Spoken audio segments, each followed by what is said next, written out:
Et puis il y a une mauvaise nouvelle parallèlement. Et voilà, il faut qu'on en dise quand même un mot, c'est le Japon. La dette japonaise est sous pression. Qu'est-ce qui se passe là? Le 30 ans japonais est sur un plus haut historique aujourd'hui. Ce matin, le Japon a émis de la dette à 20 ans. La demande était très faible, au plus bas la demande depuis 2012. Qu'est-ce qui se passe autour du Japon? C'est une vraie question parce que c'est l'un des États les plus endettés au monde et aussi l'un des premiers créanciers internationaux. Alors le Japon, même, ça y est, le Japon redécouvre ou découvre l'inflation. Il y a tout de même 3,6% d'inflation au Japon. Ça va devenir la plus forte inflation mondiale. Et ça, après 20 ans de déflation, ils n'y sont pas habitués.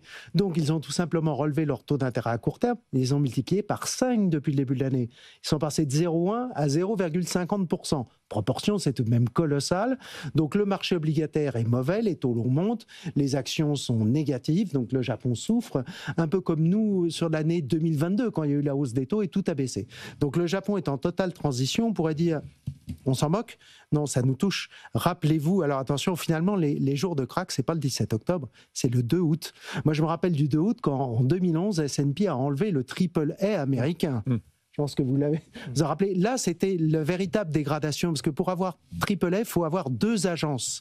Et S&P, en enlevant son triple A en 2011, c'est là où, en fait, les États-Unis étaient déjà dégradés. C'est pour ça qu'aujourd'hui, Moody's, c'est pas trop grave. Ils étaient déjà dégradés. C'est pour ça, d'accord. Et le Japon, quel rapport avec le Japon? Et puis, c'est qu'ensuite, il y a eu le 2 août de l'année dernière, 2 août 2024. Je suis en train d'annuler mes congés pour le mois d'août, où on s'est dit, mince, c'est la fin du yen carry trade, puisque les Japonais vont relever leur taux d'intérêt à court terme. Ce qui s'est passé.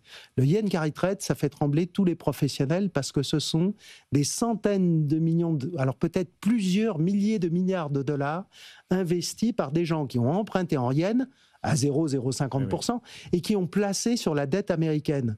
Si cet argent reflue, parce que le yen va s'apprécier revient au Japon, en vitesse, ça provoque un krach. D'ailleurs, en août dernier, on est passé pas loin en 24 heures d'un krach. Il y a eu une intervention, on le sait, de la Banque du Japon, parce qu'on partait pour un krach et un krach financier, ceux qui font mal.